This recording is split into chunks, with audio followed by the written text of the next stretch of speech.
blank right now. Good evening, everyone. I'd like to call the meeting to order for tonight. It's our regular council meeting for April 27th. And our first order of business tonight is to start with a moment of reflection, and then we'll get into the approval of the agenda. So we'll start with that moment of reflection now.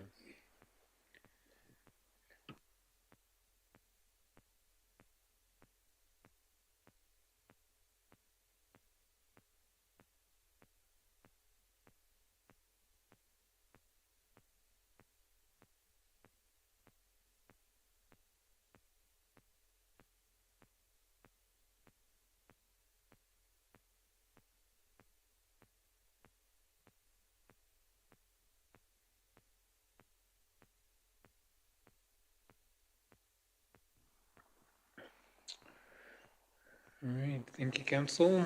Moving on to the approval of the agendas, of which we have two. We'll start with the consent agenda. Anyone wishing to pull from the consent agenda or a motion to approve the consent agenda? Councillor Orr makes a motion to approve the consent agenda. Any further discussion or questions? If not, all in favor?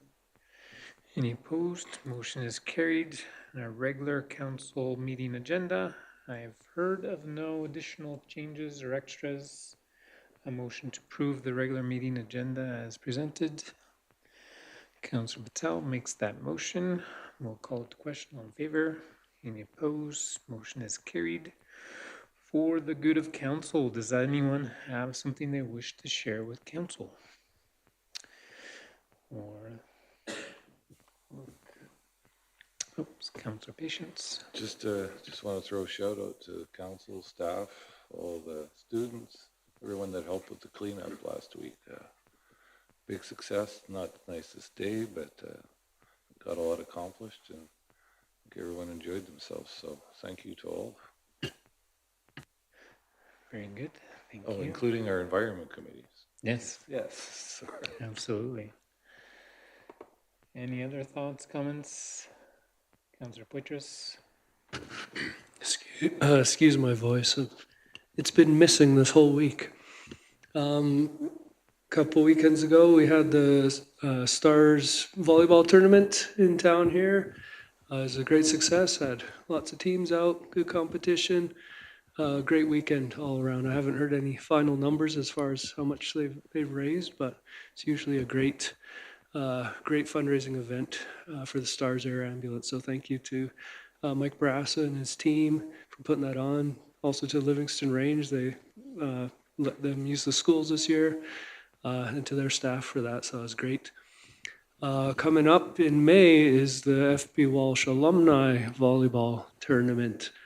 Both men's and women's teams get together, and alumni come back to town and play a little bit of volleyball that weekend. So we like our volleyball in this town, apparently. One more item.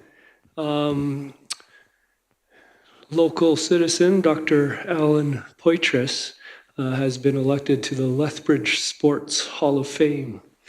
And so he'll be inducted on May 8th. And so Dr. Allen has he established the Fort Macleod Triathlon in town here. He himself is an Ironman triathlete. He's participated in many triathlons, and he's been running the triathlon in town for over 20 years. He was also involved in team chiropractor for many different rugby teams that have gone on tours all over the world. And so he was nominated and got into the Sports Hall of Fame. So congratulations to him. Yes, a big congratulations. That's very good. Any other comments? I did want to highlight that the traffic signaling construction is going on as we speak, and that's I know by the amount of signage that they got up, they must be doing a lot of stuff, but I don't know. It's looking good, and I know it's still getting a lot of media attention, which is kind of interesting. I did get another call from CBC today that they want to do something about it. So I asked him why, and he's saying it's a good news story. And we just wanted something different to cover. So I was like, oh, we got plenty of good news in Fort McLeod. If you want good news stories, so just let us know. So yeah, that's pretty exciting to see and to hear. So we'll see how that goes. Any other comments for the good of council? Oh, there's lots going on in town. Lots of good moisture. All right, so we will move on now to delegations for tonight, of which we have 3. So it's a busy agenda, and look forward to hearing from everyone. And I think tonight we are starting with the Handibus Society. So we welcome you to council and look forward to hearing from you. After you're done presenting, then council may have some questions for you, and then we'll go from there. Okay, Fort McLeod Town Manager, Mayor and members of council. Thank you for the opportunity to meet with you. Just a brief history. The Fort McLeod Handibus Society is a nonprofit society which has been operating in the town of Fort McLeod for 39 years. Our mandate is to provide accessible, affordable transportation for seniors, disabled or temporarily disabled members of our community. Transportation is provided to these individuals to assist them in attending school, work, medical, dental, and business appointments, shopping, along with leisure and recreational outings. We have established important partnerships over the years with Extendicare, Pioneer Lodge, Seniors Welcome Mat, Alberta Health Services Dialysis Unit here in Fort McLeod, and the Livingston Range School Division.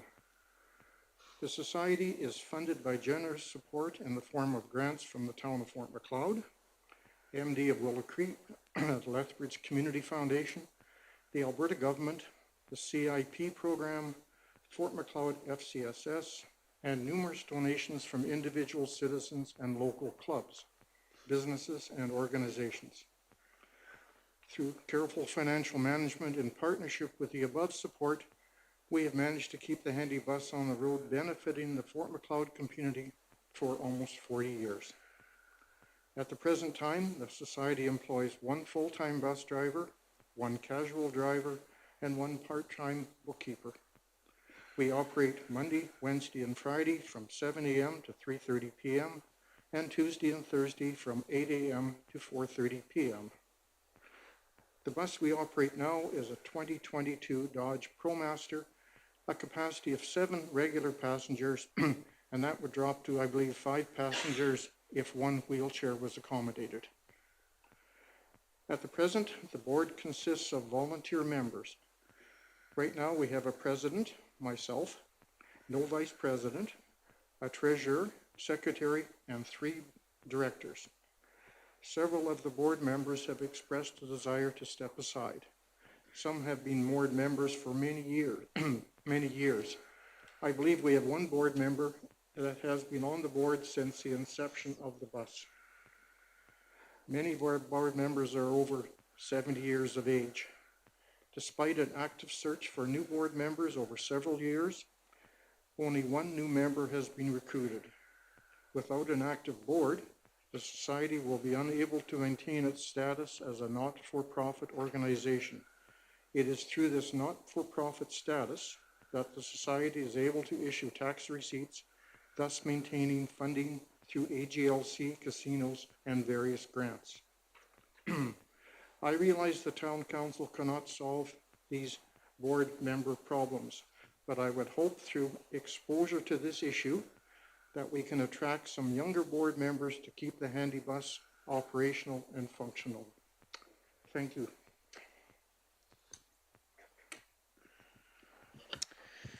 All right, thank you very much for the presentation tonight. Does council have any questions for the presenters?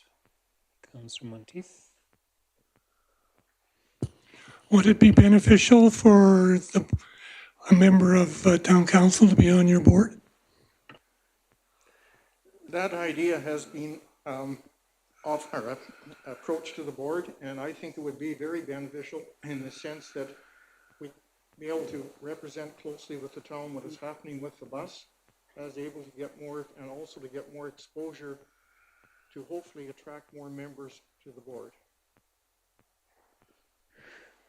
Very good. Councillor Patience has a question as well. I'm just wondering, and maybe this question for Miranda, but can we assist by maybe putting something in our newsletter to help find them board members?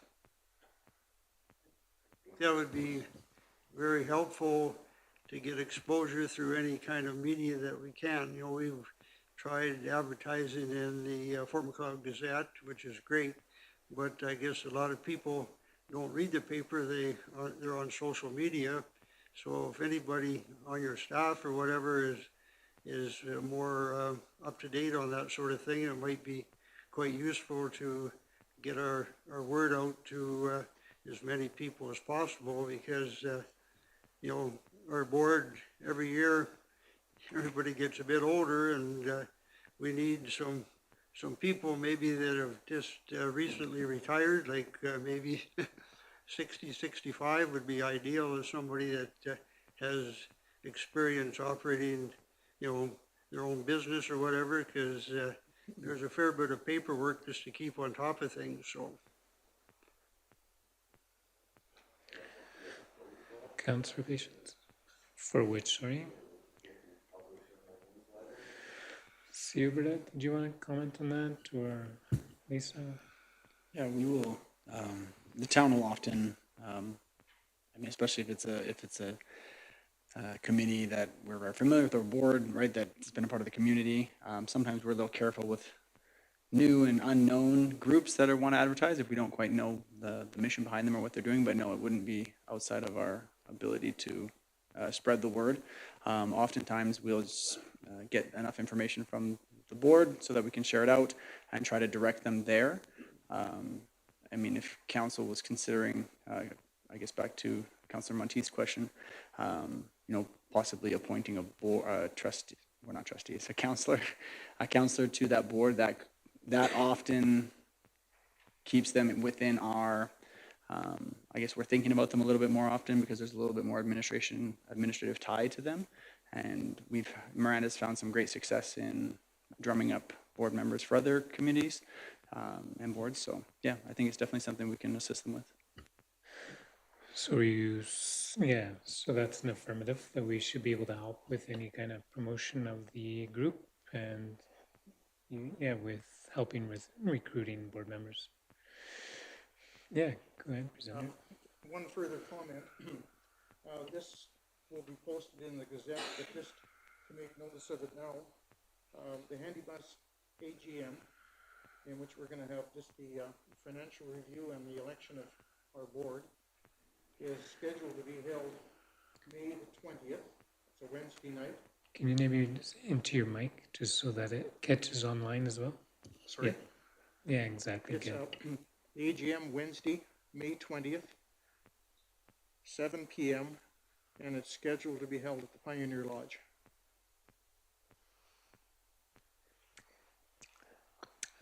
Any other questions, Councillor Orr? I too would like to express our thanks for you taking the time to present to us tonight and to provide us with an update on the work that's being done with the Handy Bus. We appreciate it very much. It's good to see the detail that was provided in additional information that wasn't mentioned orally but has been provided to us. If I could, I would like to ask, and again, just curiosity,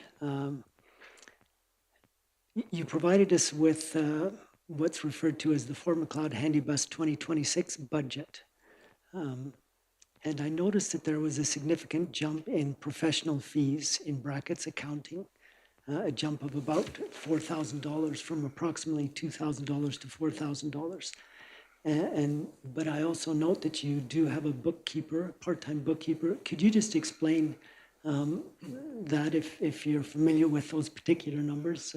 Just the rationale behind that? Yeah, just the increase and just how that's apportioned between professional accounting fees and your bookkeeper. 2 years ago, David Hughes was our president, and as you know, he is an accountant. Yes. And he, in conjunction with Kim Herder, did the bookkeeping. And David stepped aside, and we felt at that time as a board, it would be prudent to hire a separate bookkeeper, in the sense that this bookkeeper can operate even if the board, say, were to dissolve, she's paid separately. She handles all the transactions with Revenue Canada, payroll and that. We supervise her and audit her work, but she is a paid member, not on the board. And we felt this was prudent, just that we didn't have anybody on the board that was willing to take on those responsibilities. And in this sense, she's paid a salary that amounts to about 5 hours a month. And in the event that there's extra work involved, say at tax time or when T4s are being issued and it takes extra work, she is allowed within limits to bill extra for that time. And we have found in the last 2 years, this has been extremely effective with her work, as there's been no comebacks from Revenue Canada for errors or missing, this type of thing. But we found that this setup works very well for the board. And it I think in all is cost effective. Send you a question, Councilor. So I appreciate that, and it sounds like that's a good move to have a hired part-time accountant or bookkeeper for that. Would her cost of employment be included in the professional fees or in the wages and benefits? Because it's in those professional fees where there was a significant jump of about $4,000. Also, we've subscribed to a SAGE accounting program so there'll be a conjunction Okay. with our own bookkeeper plus our paid bookkeeper, so they can communicate better. And these accounting programs, we found out they're not inexpensive.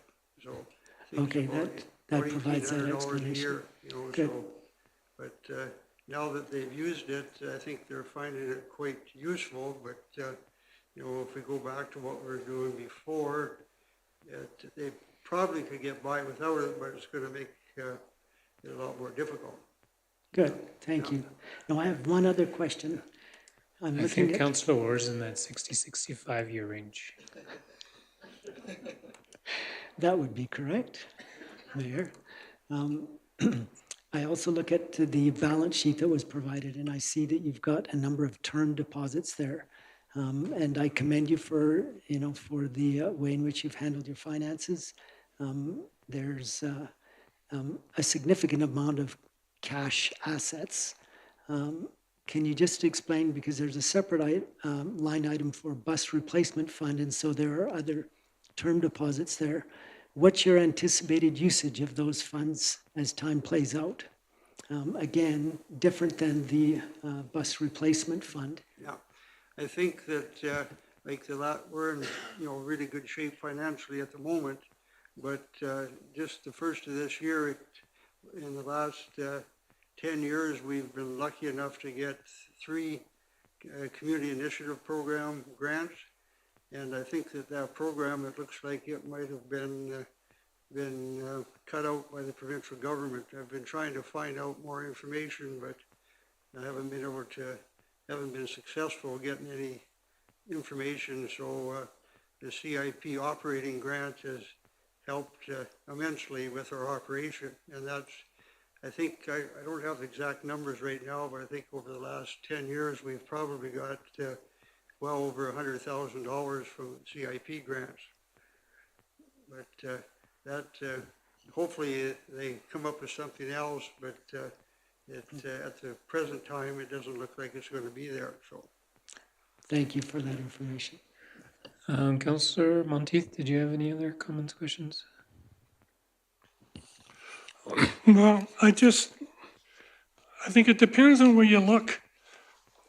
The budget talks about professional fees being high, but if you look at the actual income statement, accounting and legal isn't very high. So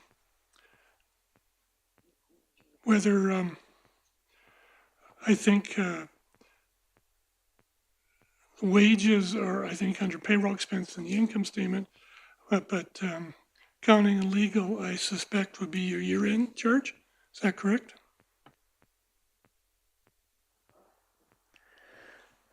I don't think they came prepared to be audited on their financials.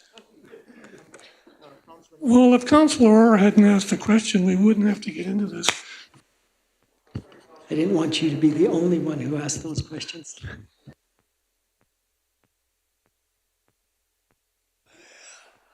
I I'm think- just saying that your budget shows for 2025, $5,000 for professional, counting legal. Your actual income statement shows 1,986. So I think it depends on what you're lumping in with what you're showing. And your wages for bookkeeping are probably under wages. Professional fees would be your year-end costs. Yeah, should be separate items on the statement then. I think we're good on that for now. Any other comments from council, questions? We do appreciate what the Handy Bus does in the community in any way that the town can support and promote the Handy Bus. I think that's a pretty simple one for the community. And under considerations of delegations, we can always discuss the option of having a council rep Yeah, on your we attitude. really board. appreciate the support that we've got from the whole community in the last 39 years, and hopefully with proper management in the future, we can keep it going that, or somebody can keep it going that length of time. Very good. That's what we need bodies. Yes. no, Young bodies. Yeah, it's not easy these days, Yeah. so. Okay, well, thank you very much for coming tonight, and if we have any questions, we know how to get a hold of you. All right, we have a second delegation tonight, and we'd like to welcome Matt and Kara to council to speak on behalf of the Calnan group. So welcome on behalf of council, and we look forward to hearing from you. Thank you. Yes, good evening, everybody, mayor, council, and staff. Thank you for the shout out of the Stars tournament. I actually play on Mike's team, and it is a very good tournament held every year. I think it's awesome for the town. I know that the bars and pubs appreciate it whenever the tournament's in place, but so yes, that was a good tournament. My name is Matt Kalman. I'm the managing director and owner of Kalman Real Estate Group. And with me is Kara Devaney. She's our vice president of real estate operations and or my business partner as well with Kalman Real Estate Group. We certainly appreciate the time having your attention tonight on the agenda here. And we just wanted to give you an update on the 9th Street properties, where we've been, where we are, and most importantly, where we're now going. My intention is to be as brief as possible, factual and accountable to all of that. And we certainly welcome questions after that as well. Oh, we do have the screen up too. Miranda's toying with us. We're not sure if you need to use your paper or the screen.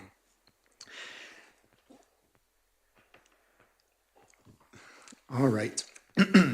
So the three things that we really wanted to hit on tonight were we want to give council an honest account of what has happened during the transition period of those properties from the developer onto us as a management team.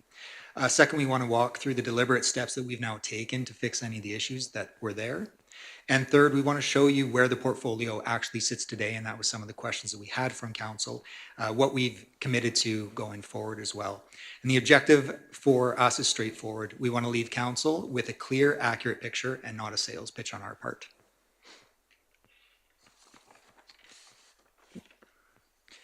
So just before we get into the numbers, we want to be direct about something here, is that the conditions of the 9th Street property during the transition period extended beyond the properties themselves, and we understand that.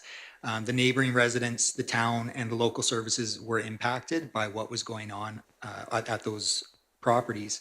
And those concerns were very valid and are not taken lightly by us. That does not reflect the standard that we operate at. I can tell you the person sitting next to me right here certainly doesn't tolerate that, and we'll get into Kara a little bit here on the couple slides, but it's not our standard. We want to operate within the community, and we want to be good community members and good community stewards because we are members of the community. I'm born and raised in Lethbridge. Kara's born and raised in Terrace, BC, so a small town. We understand the smaller towns. We understand smaller centers. We're not from Toronto. We're not from New York.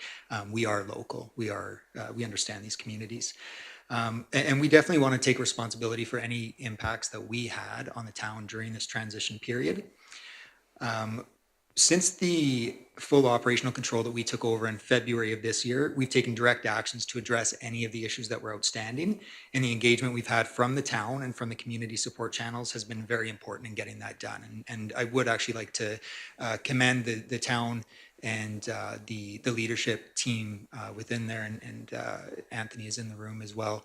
Just want to thank that team for the support that they have given during that transition as well. So this was some of the direct questions that were asked by council, and just to give you a little bit on the portfolio. Oh no, I hit a button I shouldn't have. Oh, perfect. Just to give you a glance at what that portfolio looks like on 9th Street. We have 8 9-plexes, and we acquired those in 2 different tranches, so 2 different acquisition periods. 1 6-plex that's across from those apartment buildings as well. So there's 78 units in total. Currently 76 of those are occupied. And about half of those, about 205 residents roughly reside in those properties today. The 6-plex actually was not part of the initial transaction, but that is held to the same standard and the same screening protocols that all of the apartment buildings are at or are going to be held at. And I can say that Kara actually lives in one of those units as well. So she's very familiar with those and is now on site. So we look at it as we have one portfolio and one standard that we're working on.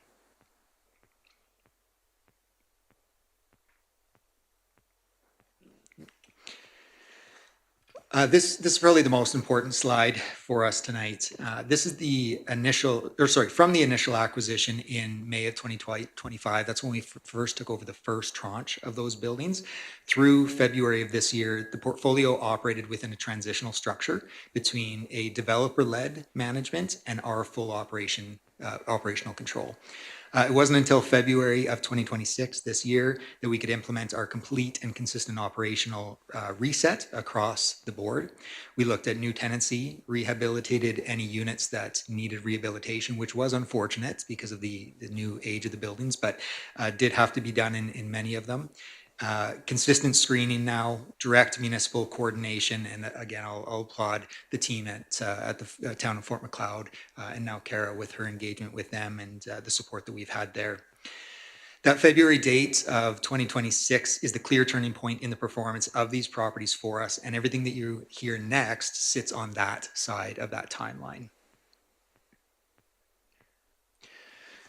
So where we stand today, and I'm going to try not to get smacked by Kara when I put this number out here, but as of May 1st, we anticipate that it'll be 97% occupied. The reason I don't want to get hit is because she's going to say it's 100% by the time we get to May 1st, because she's still got a few days left here. But we are at that 97% occupancy level. So that's 76 of those units are occupied, 2 remain vacant. They just need some final touches on the maintenance work that's gone on there. And we do have additional potential placements for those units. So about half the portfolio we had to flip in the last month and a half. And I can tell you, I haven't been part of something that drastic. The only reason we were able to do that was bringing Kara on board, and I'll talk about that timeline a little bit here as well. But it was very drastic what had to happen there. It took a lot of work, a lot of effort. We both haven't slept in the last 2 months here, but we're very proud of where it has come compared to what we sat at in February when we took over that full operational control. So now I'll get to Kara a little bit. She does not know that this slide was here. She does not like being talked about or people talking about her, but Kara has been the most significant change that we've had with our on-site leadership. Just a little bit of background. Kara came into Fort Macleod in March of this year. And she isn't just a property manager for us.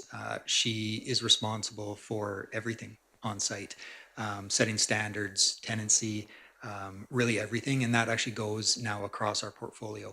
So Kara came in from Kitimat. We have additional units out in Kitimat in BC on the coast there.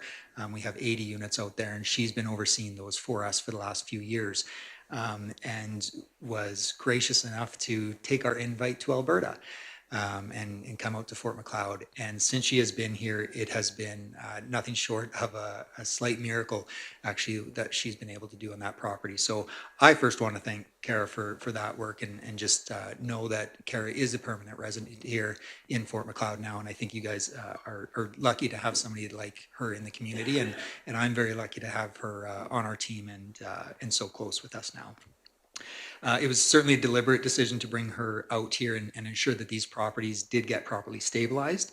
Her contributions on site are immediate responsiveness, consistent enforcement, strong tenant communications, improved leasing flow, and then directly working with the town and the community support programs. And I know we joke around with some of the members of the town of Fort Macleod now, some of the staff members, about, I think they like to razz Kara a little bit back and forth, but she has really had a good relationship, I think, with all the members of town of Fort Macleod. So Kara is here tonight and of course available to speak on any questions that anybody has. Just on the fire and life safety, this is something that we actually stepped into, and I can say that this is very important to us, and nobody sees this as more important as Kara herself. She holds this as the number one priority on any site is our tenant safety. And we've now made steps to go above and beyond any requirements that there are in the code, any requirements from the fire department, to make sure that the tenants that are on those properties or in those properties are safe. We did have some deficiencies from the build that were identified with the fire department. We have acted immediately on those, and Kara has been leading the charge on that. Just a few things on emergency lighting deficiencies that were there. Those have all been addressed. Fire extinguishers not in the units. Those have all been addressed. And we do have some remaining items that we're now fully compliant. We've fully passed with the fire department. But like I said, we do have some remaining items that we are continuing to put in place to go above and beyond what those requirements are.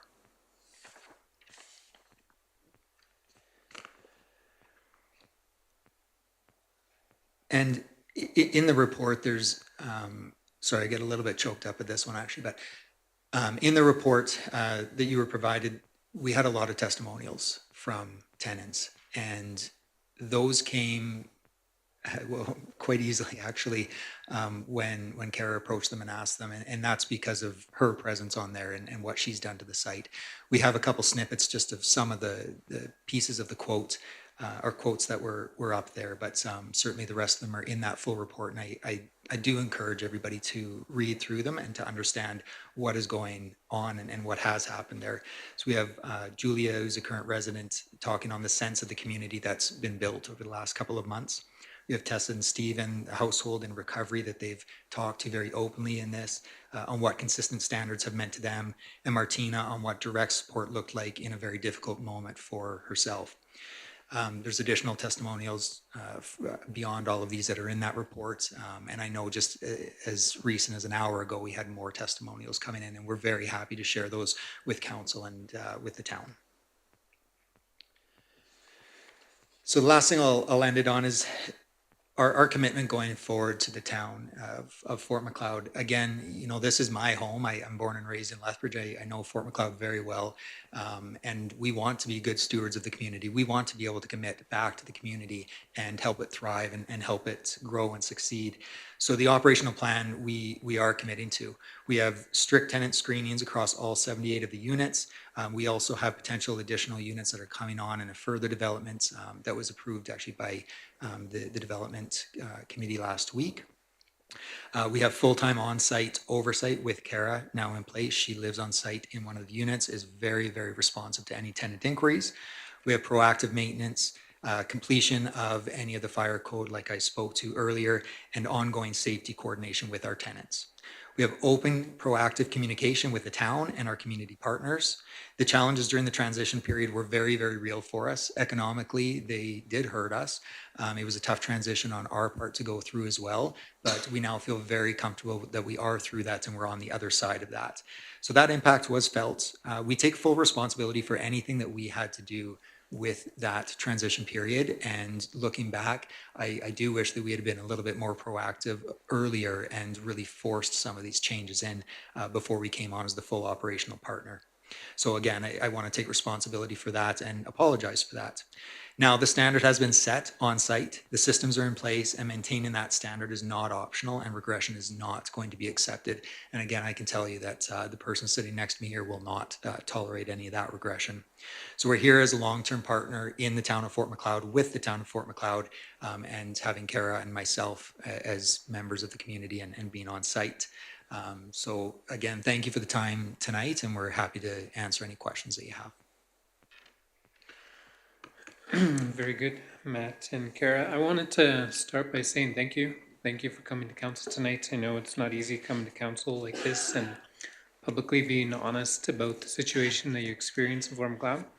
I know the units that you have there on 9th Street are very vital to our community. And I've said it to our council before. If property like this is successful, it reflects on the town too. Yeah. So it's critical for us to know that someone like yourselves are able to manage proper, and it reflects on all of us. So I want to start by saying thank you for your honesty and transparency in coming to council tonight. Does council have any other comments or questions?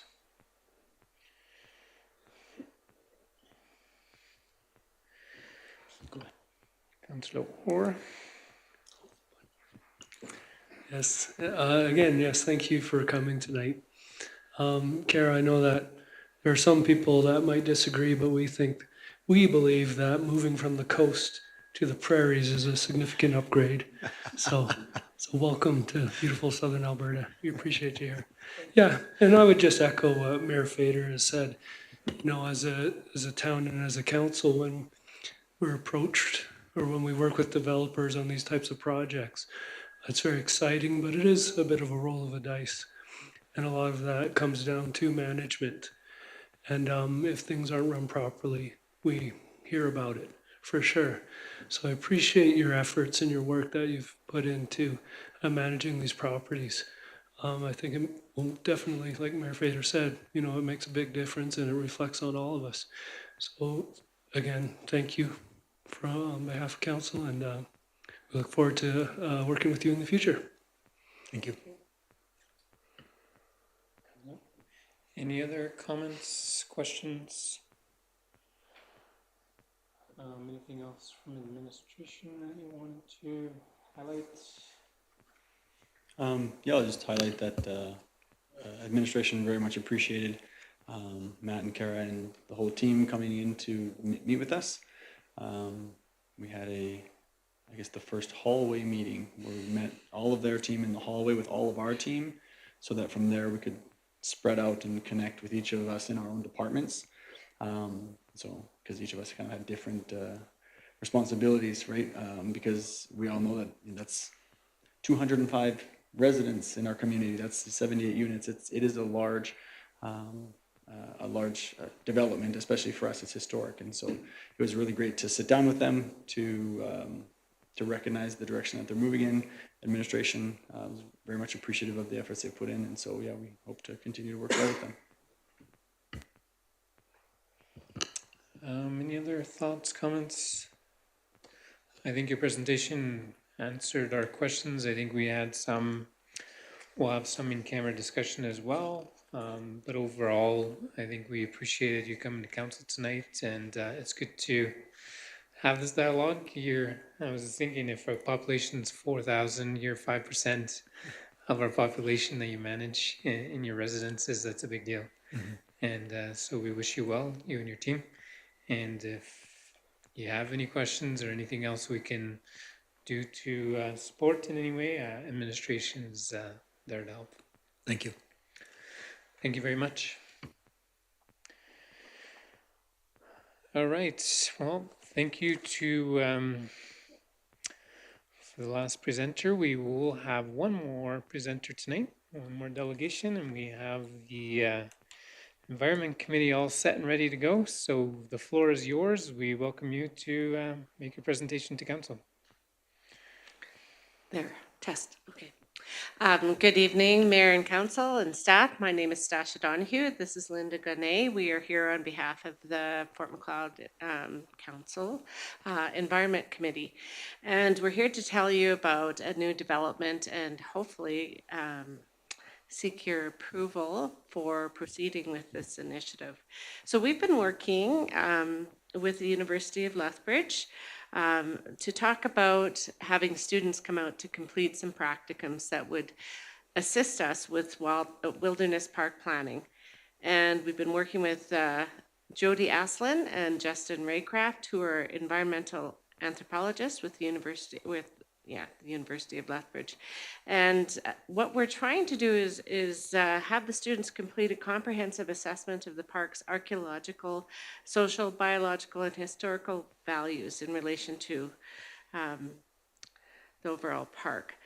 So the student activities that have been proposed are to have a social science student who would be working full-time during this summer, conducting interviews with key informants, community representative stakeholders, adjacent landowners.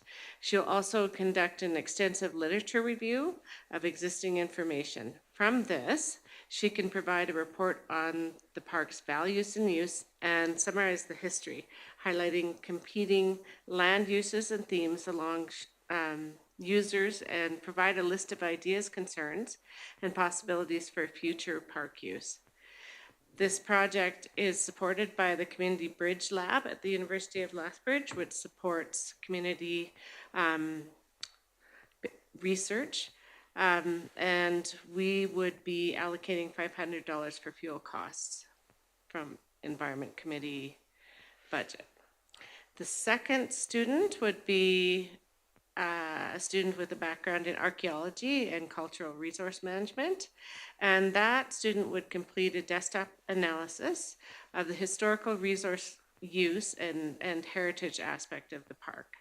So many of you may be aware of Samples Bottom, which is part of the park, and I've been a big park fan for some time. We recently had a discussion about that sign at the far west end, which used to be an area that there was Métis housing units for trading way back when. So, you know, that came up in one of our discussions about, you know, there's a lot of historical aspects that we haven't considered with the park as well. So that would be exploring that. So looking at a lit review from a desktop perspective, of course, using computer, looking at existing archaeological reports, and the estimated cost is about $1,400, and that would also be funded by the operating budget of the Environment Committee. And the last component of this, has it been confirmed? And I'm looking at Councillor Sean Patience for this, okay, is to assess the biological state of the park, the state of flora and fauna, and potential impacts. So we'd have 3 biology students that would conduct 2 days of field work. And these students would be looking at plants and culturally important plants, and we would be providing a stipend for fuel and meals of approximately $400. So for the overall cost for the committee is approximately $2,300. What we're asking from the town is, first, support of the project. Number 2, they will need access to the geographical area, the resources, information, and local services. The first student may need some support in terms of reaching out, probably in the form of liaison, reaching out to local key informants. Space for conducting interviews and completing documentation would also be required, so an office drop space, if you have it. I don't know if you call it that in town council, but we do in healthcare. And a commitment to delay any future path construction or development outside of what is already planned and underway until we can put forward recommendations to council. So our next steps is to proceed with the practicum placement based on approval, which I hope you grant. And we will review the findings, likely this fall, provide recommendations on areas requiring protection, future interpretation, development, and Councillor Patience will provide briefs to council as needed.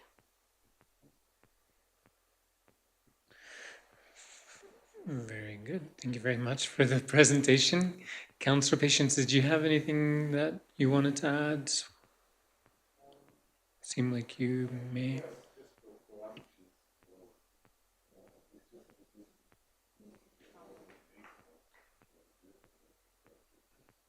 Part of what we proposed, oh, there it is, it's just being finicky.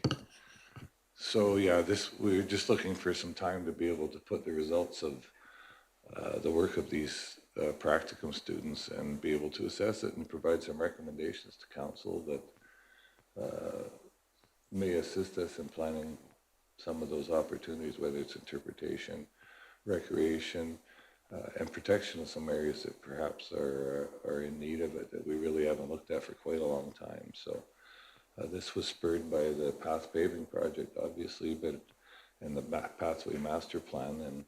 And we know that when that plan was put together, that a lot of these aspects weren't really considered in the development of that. And we think that we can maybe help and try and ensure that we're getting the most out of the park with having the least impact on it by doing so. Very good, thank you. Any other questions for the presenters regarding their presentation? I have a question. Thank you for bringing this forward and for the initiative. It looks very promising. I just, a question on timing. In your submission, you have what is confirmed, and at the end of that paragraph, you talk about will complete ethics application and hazard and safety assessments in late April or early May. I'm just wondering, obviously it's very late April already. So if approval is given and we're able to facilitate, when are you looking at being able to actually get I started? think they're with it? ready to go yesterday.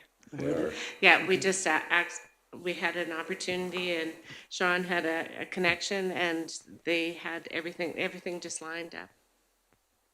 Yeah, they're awaiting my go-ahead anxiously.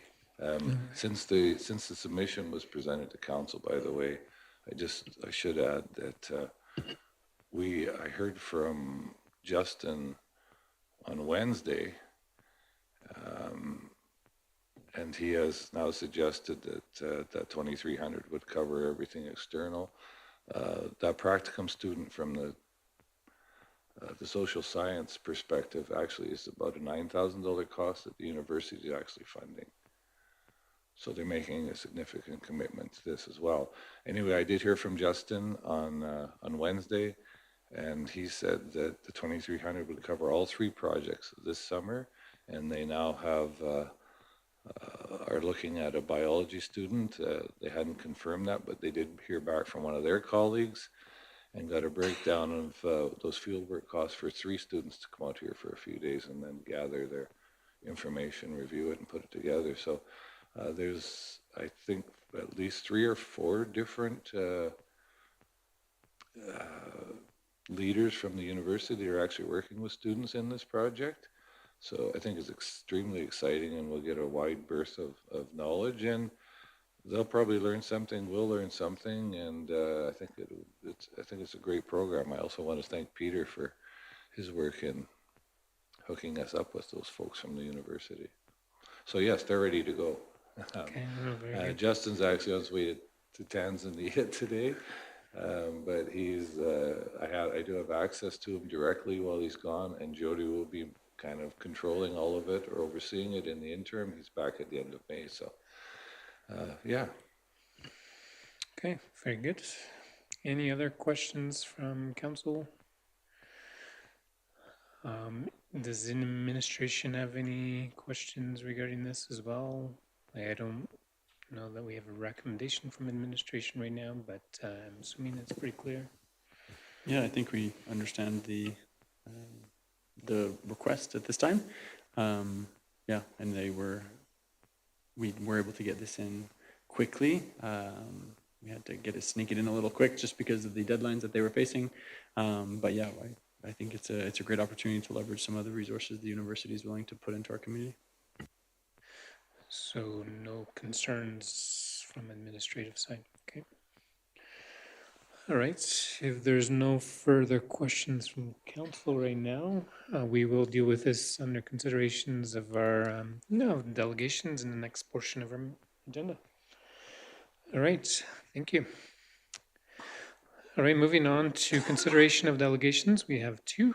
We'll start with the Fort McLeod Handicap Society. I think there was a few thoughts and comments, one more on the marketing side and support from that side, which I don't believe requires anything from council for a motion. The other comment was perhaps a member of council to sit on behalf of council on their board. I don't know if we need time for administration to look into that, make sure the bylaws all make fit and work and whatever else. I'm not sure how that works. But otherwise, We could review yeah. their bylaws. Right now, they're not a committee of council, so it would be more of just like a sitting on a separate board. But yeah, we can review that and come back to council. sure.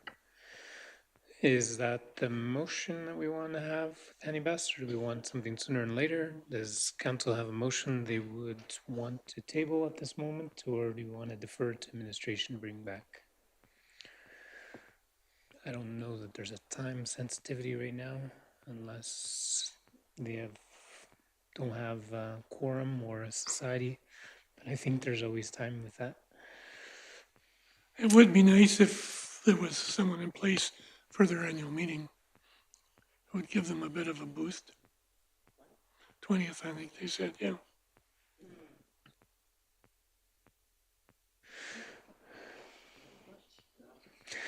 So in the meantime, we could defer this to administration for them to bring back a recommendation to council. If any member of council is interested in sitting on that committee, then definitely let us bring that interest to council.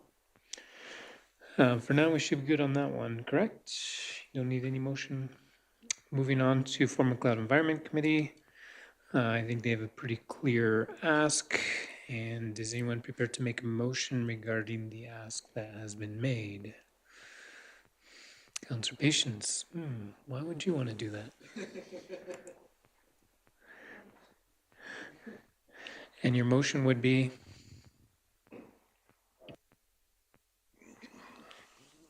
I haven't written a motion up, so I might have to give Miranda a little time to bobble this, but consent to allow the Environment Committee to move forward with their proposal and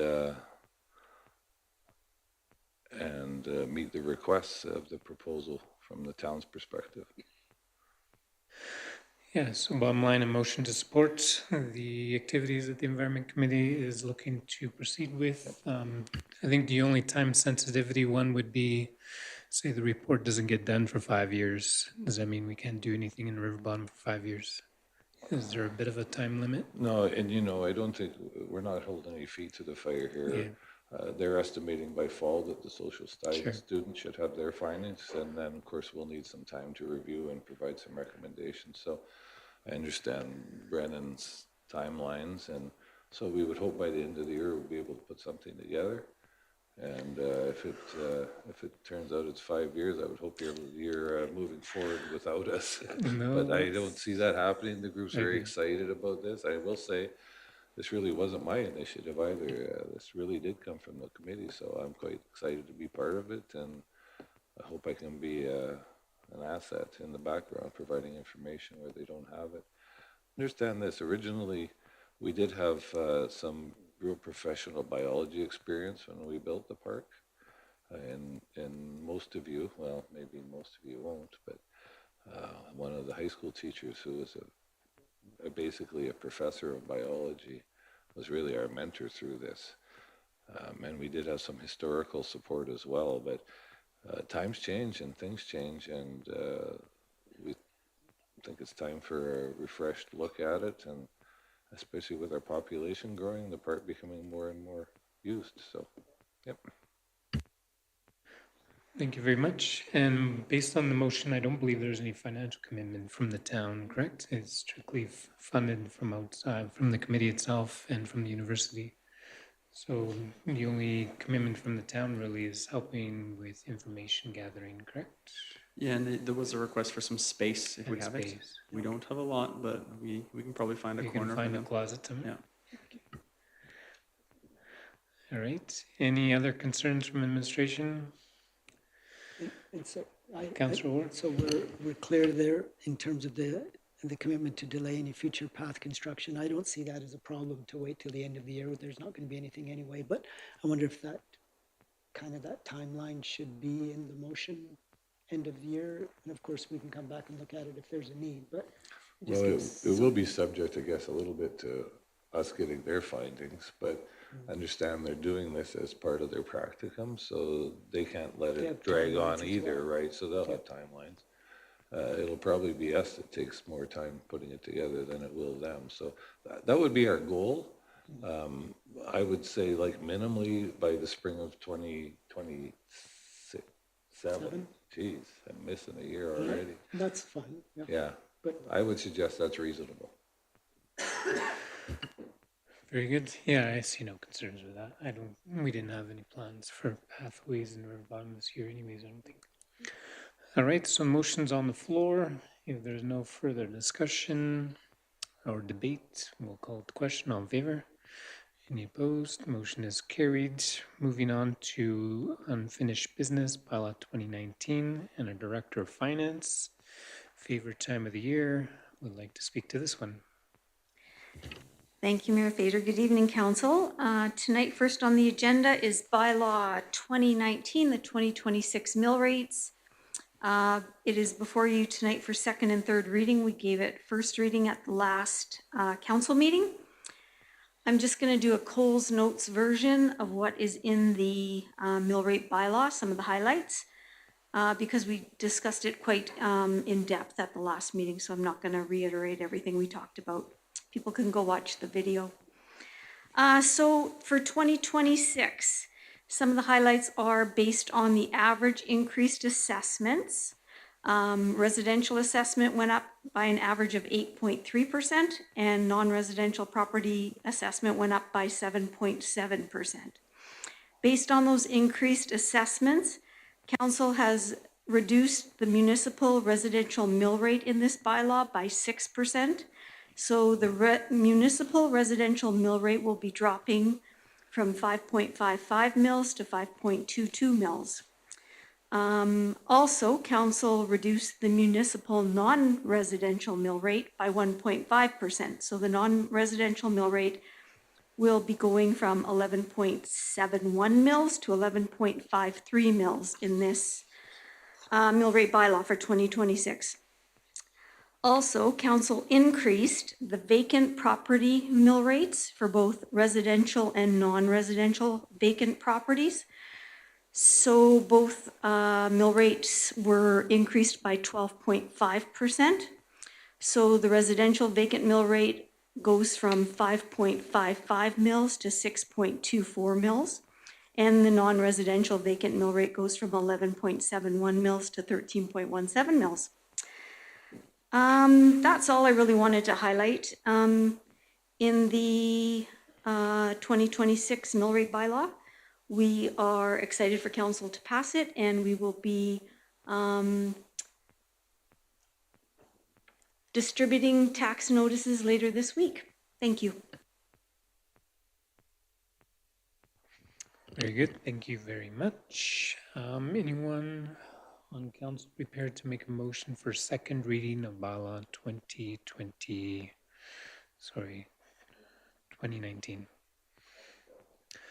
Councilor Patience makes the motion for second reading of bylaw 2019.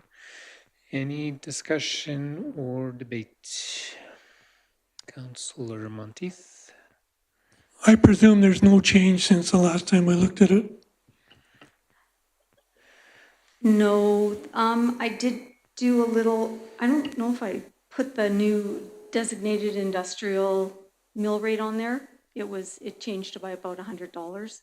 So I finally got the designated industrial mill rate. So that may have changed a little from what you guys saw, but it changed the amount of taxes by $100 that we have to pay the government of Alberta for our dip. That's it. That's a lot. I did want to share a few comments I got today by email regarding some feedback. I don't think there's anything that we can do on any of these items, but I think it's good to have them on the floor. One of the comments was about country residential zoning and felt like some of the country residential should have a different taxation because they get less services than other parts of the community, which I responded saying that our hands are tied on that. That's outside of our jurisdiction. The province sets the categories in which we can apply mill rates, so there's not a whole lot we can do there. The other one was some concern with taxation on such things as year-round campgrounds that have very little taxation, but a lot of activity. And I think there's some valid points to that and worth council considering. Just what that would look like. You essentially have a community in the river bottom that's probably at peak season on the weekend could be 500 people, and very little in sense contributions to the community as a whole. So it's a hard discussion to have, but I think it's worth having it out there and for council to consider as we have some more discussions on this in the future. If I might, Mayor Fader? Yes. So that is a challenge, and I've actually dealt with something similar with a very large 350 slip marina, which had very little, a small office, etc. So from the assessment perspective, had very little physical assessment except for its docks, obviously, but had a massive amount of revenue generated. And I'm fairly certain in that case that the assessor actually utilized revenue as part of their assessment base. So there is, I think, some option for that for future conversations. Yeah, and perhaps that's already the case in this situation, but it's something that we can look into some more. All right, so beyond that, any other further comments or questions regarding the mill rate bylaw? Seeing none, I will call the motion to question. All those in favor? Any opposed? Motion is carried. And I will request a motion for third reading of bylaw 2019. Councillor Poitras makes that motion. Any further discussion, debate, questions? Seeing none, I'll call the question. All in favor? Any opposed? Motion is carried. Moving on to our 2026 operating budget. This has been reviewed a fair amount of times. So we look forward to hearing a few highlights from our Director of Finance. Otherwise, we will entertain a motion to approve. So Director of Finance. Thank you again, Mayor Fader. So the next item on the agenda is the 2026 operating budget. We have gone through this at a few committee meetings, talked about it. The mill rates that council just approved in the 2026 mill rate bylaw are incorporated into this operating budget, and based on just some highlights, based on the increase in assessment in our community, both residential and non-residential. Even with the mill rate decreases, that does lead to increased taxation revenue for the town. Of course, the province of Alberta gets its fair share with education taxes, and the Lodge gets its share for their requisition. But it does increase the town's municipal taxes significantly. However, we do have a lot of applications for residential and non-residential tax incentives, which do draw down that municipal tax revenue, because the tax incentives will forgive the municipal portion of their tax bill. So there's quite a bit of revenue that's from growth, but then we offset that with some tax incentives to the new constructions for those property owners. So that's kind of the just Coles Notes version about, it seems like we're getting a lot of taxes, but it doesn't all come to us this year right away. A lot of it is forgiven with those tax incentives. Other than that, it is a balanced budget, because that is the law for municipalities in the province of Alberta. It does balance to zero. There are some transfers at the end to reserves, from reserves. The one that I do want to highlight for council is that on the last page of this budget, we do allocate about $585,000 to our capital reserves. This year, in 2025, we allocated about $435,000 to our capital reserve, and it was earmarked for our 10th Street Infrastructure Rehabilitation Project.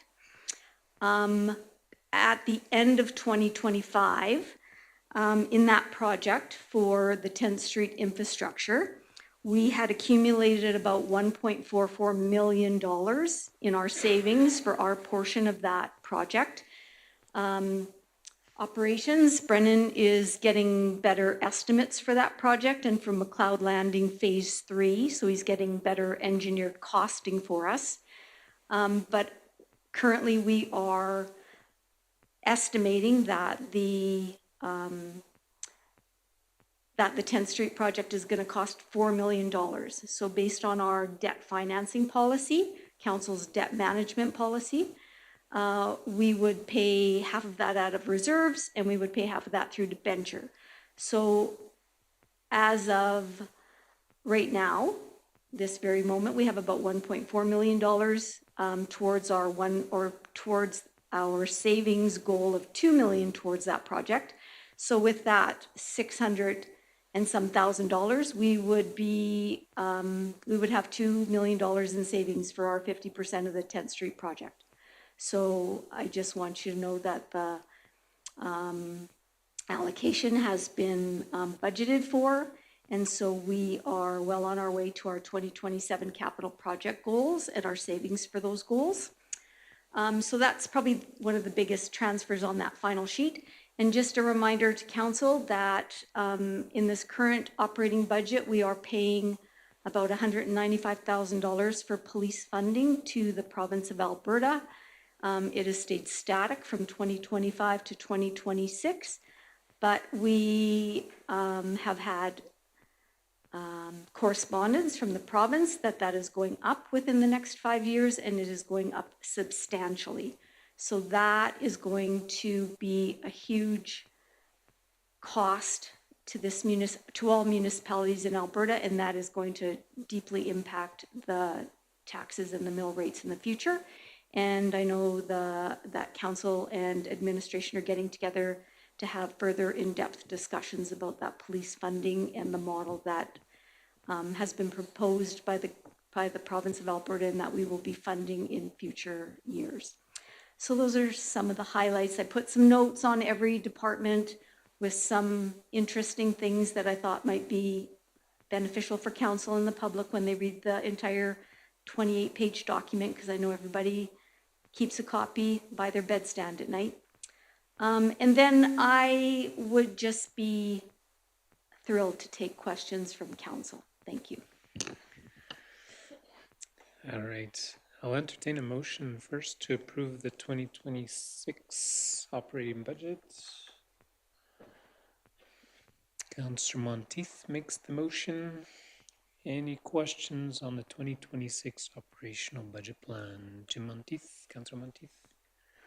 This isn't my question, but every time I ask a question, Chris, you scowl, so I don't think you're thrilled. I'm just wondering, Anthony, where were you on land sales? Are we going to hit the budget? For the 2027 year, or sorry, 2026 year? Just give me a second. I don't have that data at the tip of my tongue, but yeah, I mean, land sales are looking good this year. I will get back to you on that one, Councilor Monteith. What was the budget? Sorry, I think 2 million? I can't see why we wouldn't hit that. You're gonna get phase 3 pre-sold before the end of the year, right?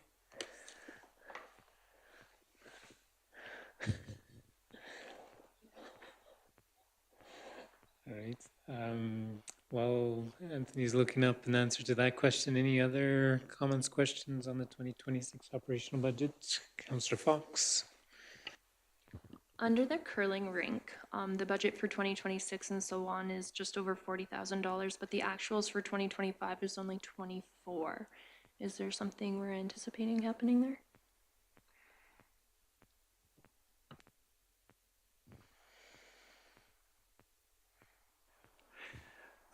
I'd have to look into that some more, but I know that we do have like a layout of what needs to be maintained and operational.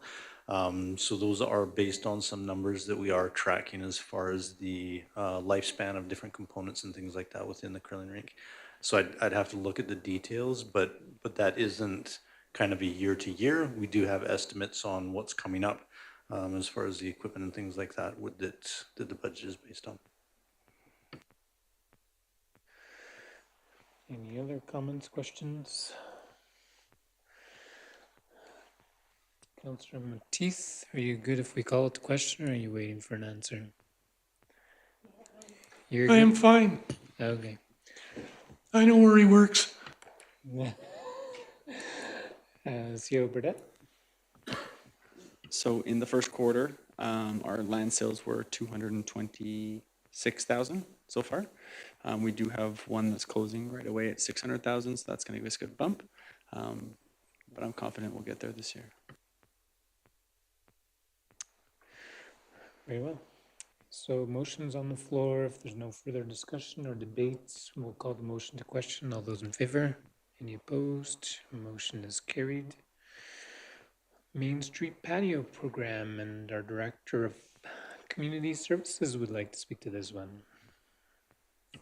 Thank you. I'm actually presenting Daniela, our Economic Development Coordinator's report because I did the program last year, but she is out ill today, so I am just speaking on her behalf. So we are looking for council's approval for the continuation of the program this year. Brooks has graciously agreed to rent the patio pieces again to us this year, and we would like to see that program continue. We did do a survey back in September. We had some pretty good feedback. Over 72% of the respondents did think that it provided a positive atmosphere and they were happy to see the program continue. So we are, like I said, looking for council's approval to continue the program. It would still be specific to the 200 block of Main Street and only take up the space of 2 parking stalls. And if council is so inclined to approve that, then we would work out the agreement with Brooks and officially sign it, which I actually have right here if council approves it. So that's kind of what we're looking for. Happy to take any questions if you have them. Anyone prepared to make a motion on this agenda item? Councillor Monteith, as per the recommendation. Any questions? Councillor Patience? Yeah, I have to admit the paragraph under financial implications makes no sense to me. The cost of $200 per 6x8 steel piece. Each patio requires 2 to 3 steel pieces for a total of 4 to 5. None of these numbers seem to add up to me. My understanding is that Daniela is expecting to assume part of the cost from the municipality and then the renter would pay the other cost. So it would cost about $800 in total for the municipality to rent those pieces from Brooks, with the businesses offsetting that cost by $250 in total though. So we would be eating some of that cost as a municipality just to provide that piece or that ambience on Main Street. So just so I understand this, we're looking at 2 patios, correct? And there's 3 sets of steel structures per each patio, sides and a... The 2 that we had last year, one had 3 pieces and one had 2 pieces. They were 2 different sizes last year. And so we would work with the business to determine what the best size would be up to that 5 pieces, I believe, is what all that Brooks has said that they have available. So right now, the agreement that we have with Brooks is actually only 4. We would have to confirm with any businesses that apply for that if that's the size that they would like. So what would the total cost to the town before we recover any money is $1,000? If we get 5 pieces, yes. So $200 a piece. So yes, if we use 5 pieces in total, it would be $1,000. I'm not sure how you do a patio with 2 pieces. I'm trying to figure that out. It's kind of like Lego blocks. They piece together. Yeah. So they build them in sections, you tie them together. So one patio is 2 pieces and each piece is 200. So they're they not come in They're module. not 6 by 8 then, so this is what's confusing me. Yeah, it's like a 'Cause they're about 2-piece. 3 foot high fence, correct? That's the pictures in the, They have the railing, and last year we had one that was kind of just in the middle, and all it had was one railing on the end piece, and then the other two outside ones had an L-shaped that met in the middle. So that was that third piece in the middle that just kind of extended the length of it.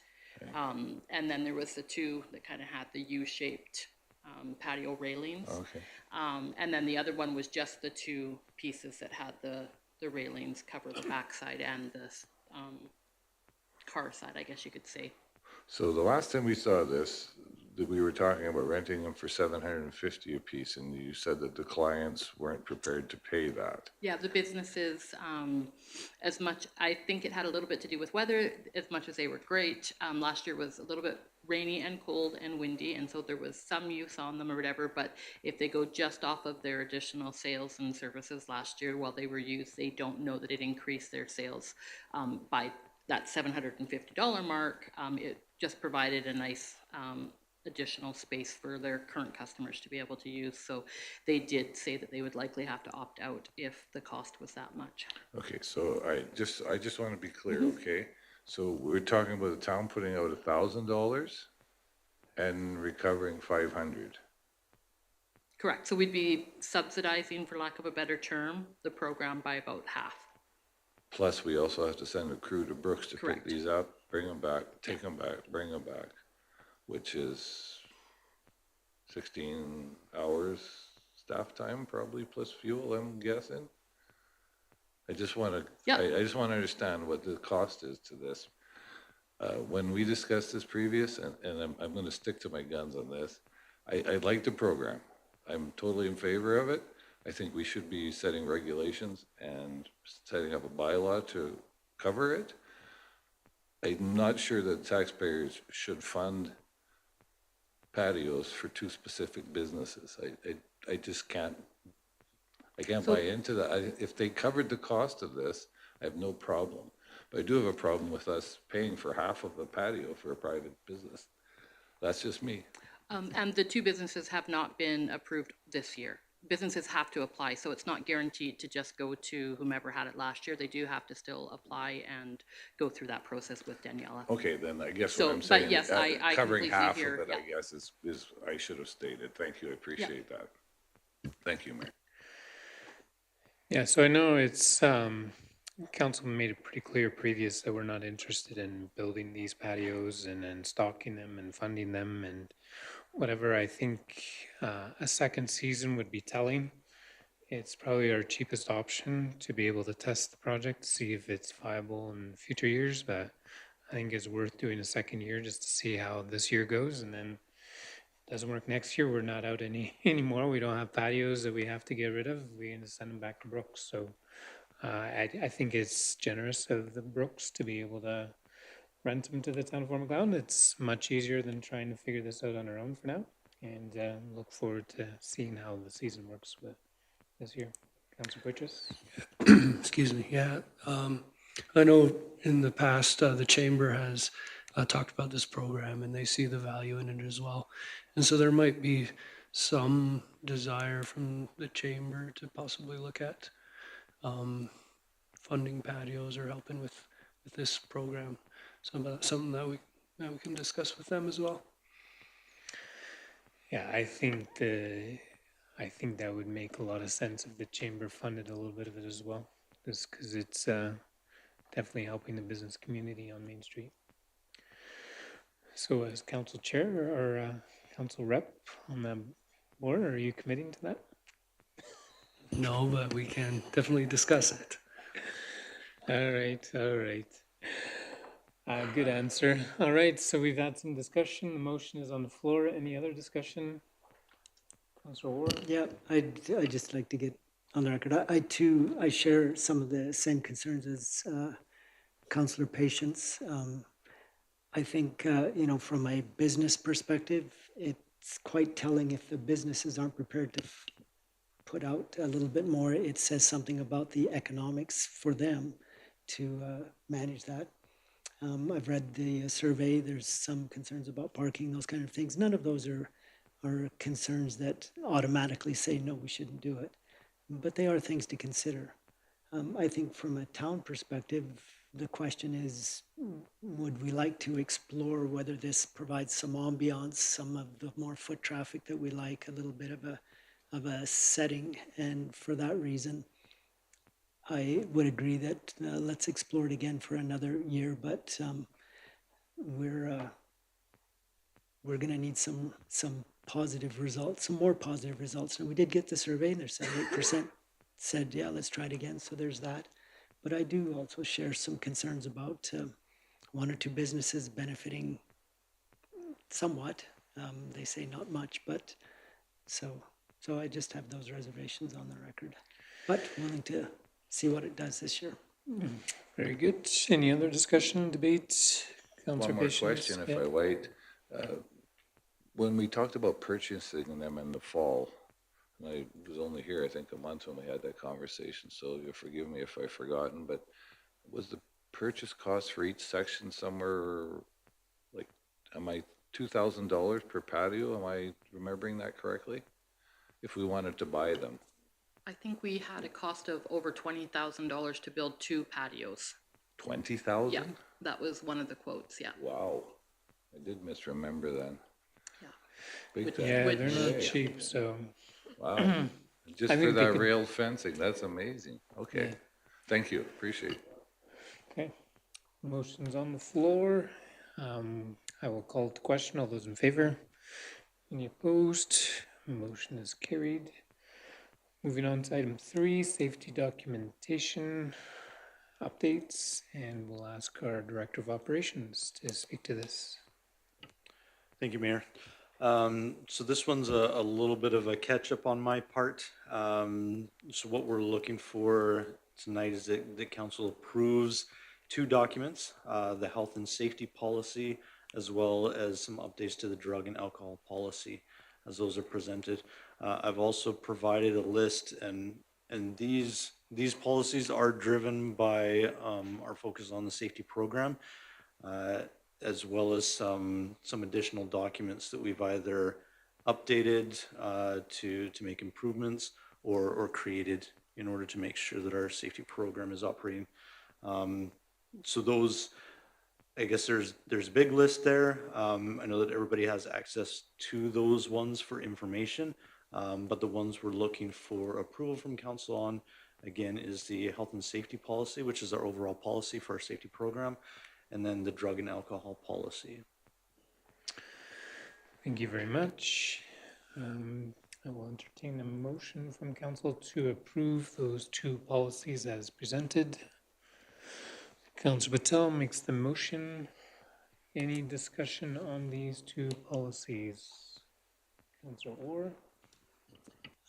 Looking at the drug and alcohol policy, I like how it has some progressive offense consequences. So first offense, second offense. I know that we do have, some long-term employees. So the question I would have, and I didn't see it in the policy, and I don't know whether it's something that should be in the policy, but I simply raised it to see if it was considered. How did I word that? If a second or third offense is 20 or 25 years since the first offense, is it still considered a second or third offense? You know what I'm saying? If someone has made an error year 2 of his employment and then is a faithful employee for 20 years and then there's another offense, do we automatically go to a second offense? So when we speak just of our union members, our contract states that there's a certain amount of time and then those infractions are removed from their personnel file, so they can't even be referenced after so long. And so we have to follow that as well. So that's where that policy would come in. They would have to follow within that timeline for any sort of disciplinary action to happen. How the scope would be a little different. I'd have to look at employee time contracts. period? 2 years. I believe it's 24 months. Thank you very much. Any other comments, questions on these 2 policies? Seeing none, I will call the motion to question. All those in favor? Any opposed? Motion is carried. we will entertain a motion to go in camera for, I believe there was 2 items in camera, 3 items. Counselor Fox makes the motion. All those in favor? Any opposed? Motion is carried. Thank you.